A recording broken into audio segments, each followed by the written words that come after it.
To kick off 2023, we have the latest trade talk from around the league. Today, we're focusing on the Edmonton Oilers, Ottawa Senators, and New York Rangers. We also have a pretty substantial rumor around the Carolina Hurricanes and Max Pacioretty. We have some injury updates, a big signing in Dallas and Joe Pavelski.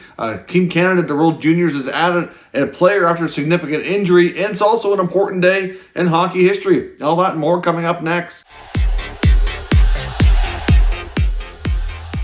So welcome back to another video here, Top Shelf Hockey. Happy New Year. Happy January 1st, 2023 now. 2022 is officially in the rearview mirror. It's behind us. We're now moving on to 23. I hope you all had a good celebration, chance to celebrate New Year's last night responsibly, and I hope we're ready to kick off 2023. As I mentioned, today, being New Year's Day, is actually a pretty important day in hockey history. It's something that I'm not sure how many of you will be aware of, but it's a big day. On this day back in 1961, Willie O'Ree, who I'm very proud to say hails from my hometown of Fredericton, New Brunswick, scored the first goal by a black player in NHL history.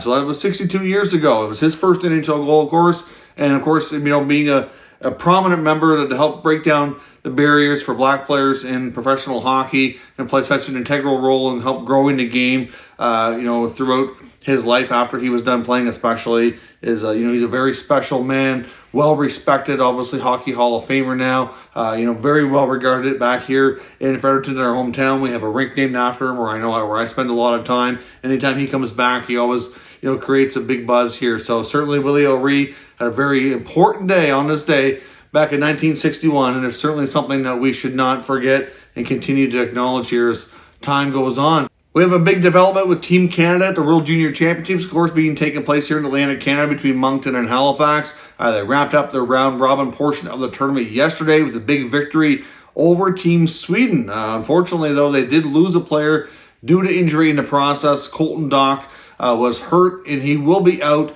for the remainder of the tournament. So due to that injury and the fact he's not going to be able to return, Canada is allowed to add another member to its roster for the remainder of the tournament, and they've brought in Owen Beck from the OHL's Mississauga Steelheads, a 2022 second-round pick of the Montreal Canadiens. Of course, Beck was, by many, a surprise cut during the tryout process for this team. Of course, Team Canada can always put together an extremely deep team. They quite often construct a team like you would see a professional team, a couple of scoring lines. They usually take some players that are more suited for a penalty kill and checking roles and things for the bottom six. And unfortunately for Beck, he didn't get on the squad. But like I said, he's having a great season. Many people thought he deserved to be there. Like I said, there was a good-sized group of players. You could have probably made an argument, could have and should have been there, but he's there now, getting his opportunity as Team Canada prepares to go into the quarterfinals for the playoff section of this tournament. Of course, he had a really solid training camp with Montreal. Looked really good in the preseason. I think some even were kind of wondering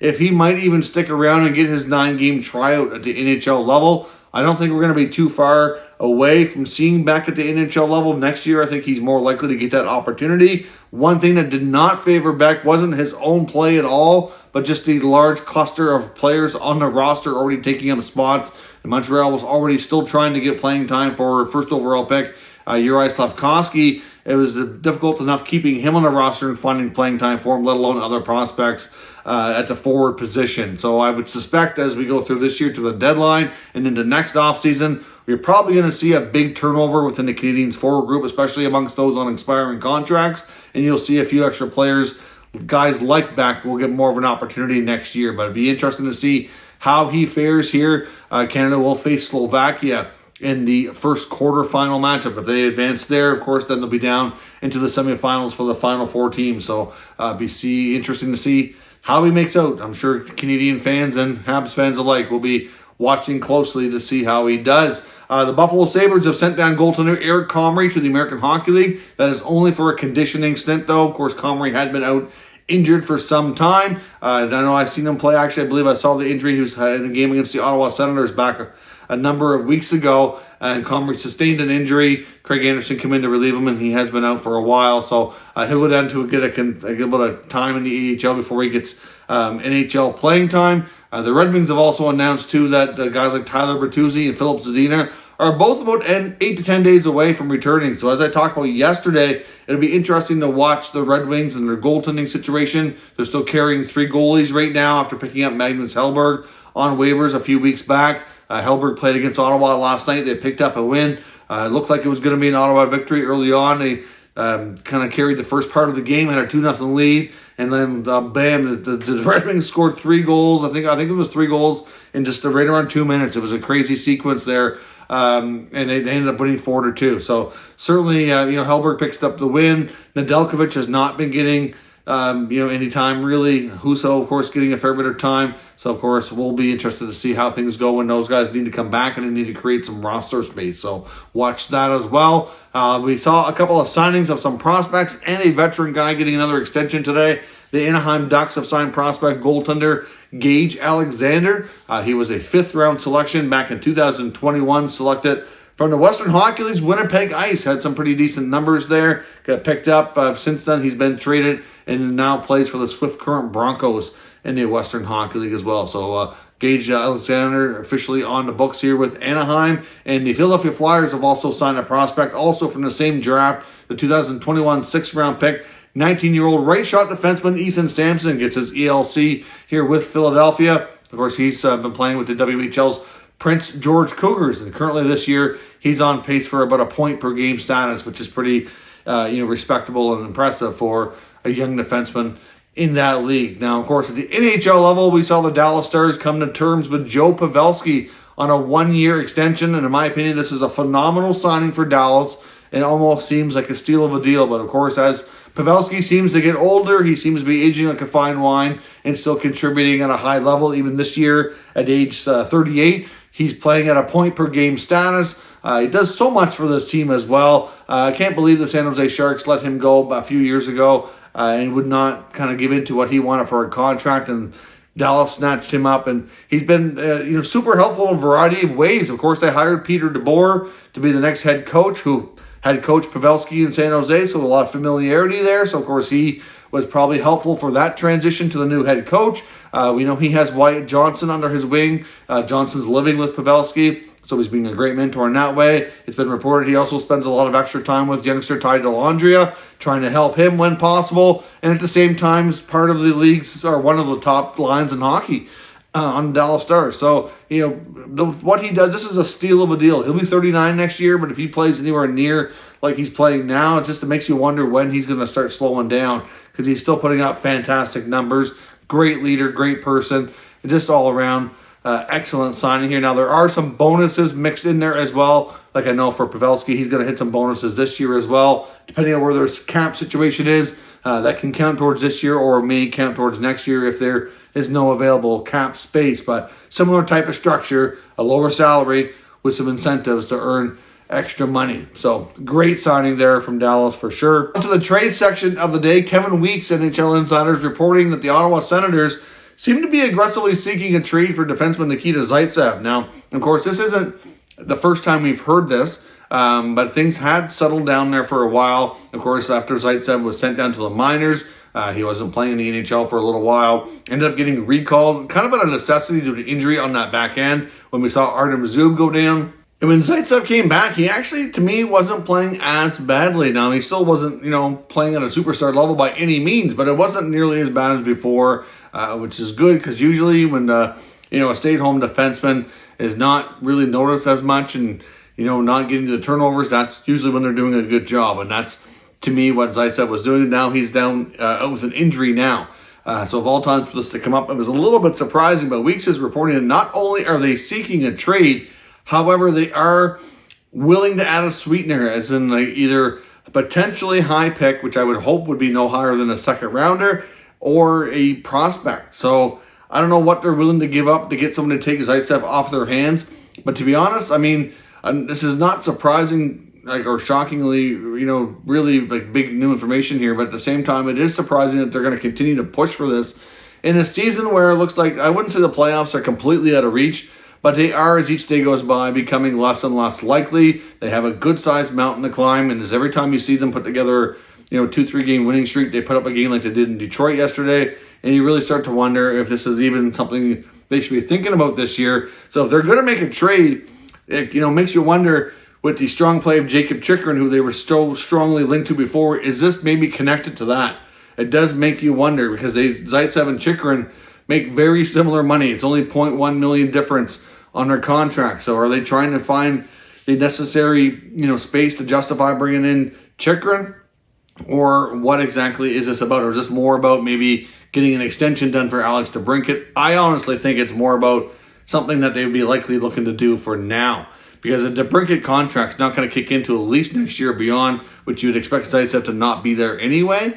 So to me, I don't know if it makes sense to give up a sweetener and a high pick or a good prospect for a player that, yes, he might be good, he might be a great fit on your team, might be a big part of your future, but do you do that now? I guess they maybe it's fear of losing out. Maybe, it's a little bit of that kind of scenario that if they don't do that kind of deal now, maybe they miss out, Chychrun goes somewhere else, and they can't get him, I guess. But it just makes more sense to me that you want to move Zaitsev maybe in the summertime because he'd be down to 1 year left. His bonuses would all be paid after July 1. You could either do a buyout or you could trade him, and you probably wouldn't have to give up nearly the sweetener or something much smaller.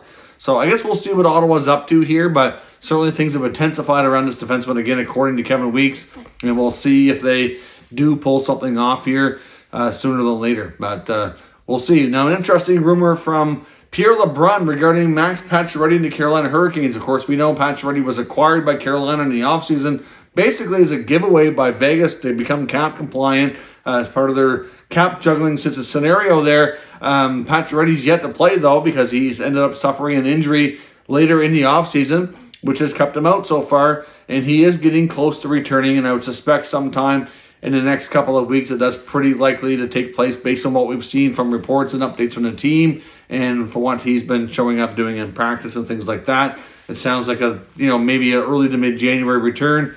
Seems reasonable, but I guess we'll have to wait for confirmation on that.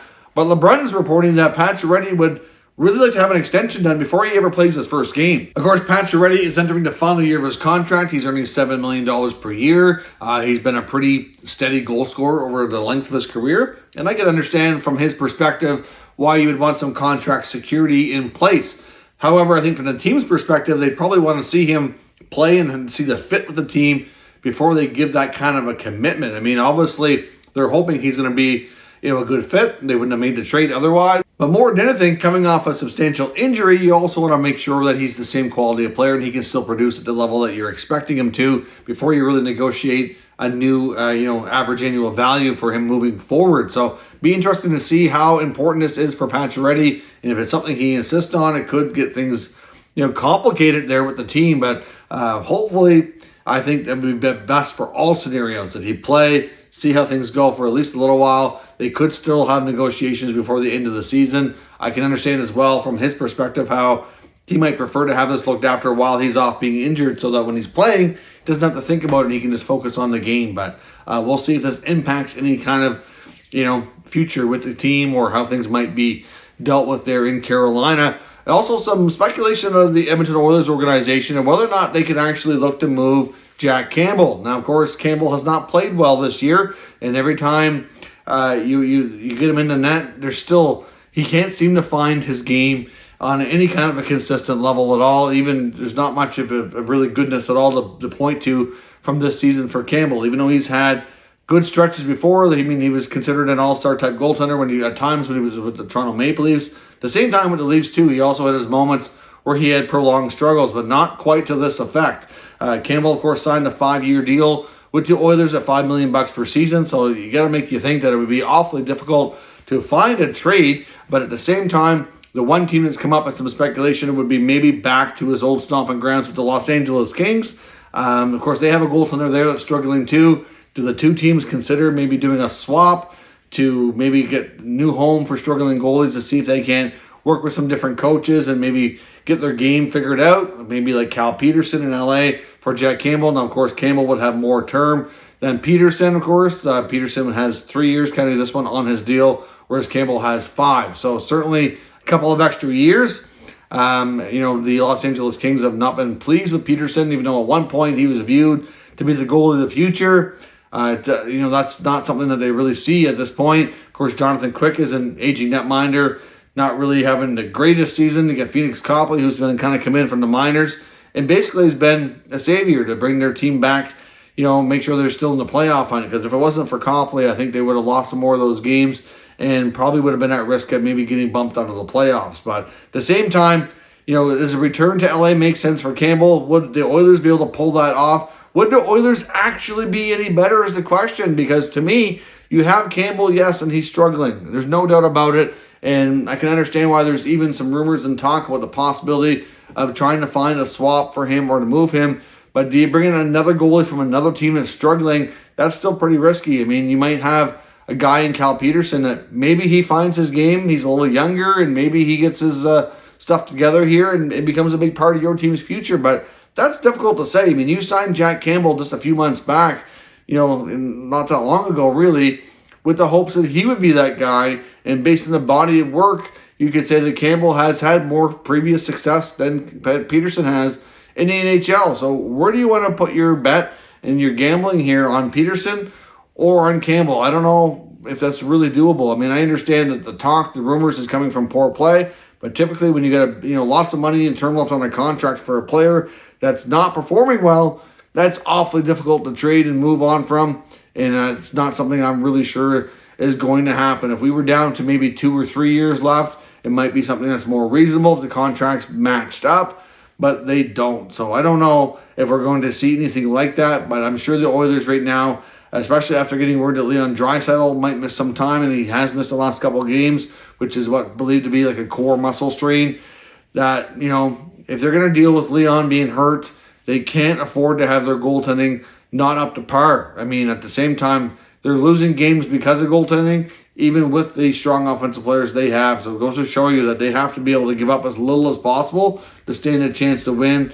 And Stuart Skinner, for the most part, has done a good job, but he needs some help there. And is Campbell the answer? Is Peterson the answer, or is it somebody else? Or what do they do? It's difficult to say, but I'm not sure we're going to see a trade just given the complexity of it due to the contract. But let me know your thoughts on everything discussed here today. Of course, as I mentioned, Happy New Year. Happy January the 1st, 2023. Thank you for all your support during 2022. Look forward to a great 2023, so stay tuned. We'll keep you up to date with all the latest news, rumors, and analysis from all 32 NHL teams, of course, as well as the World Junior Championships here as well. As they continue, we're getting ready for the quarterfinals now, and we'll see where things go and who is going to bring home the gold. Thank you for watching, and I'll catch you next time.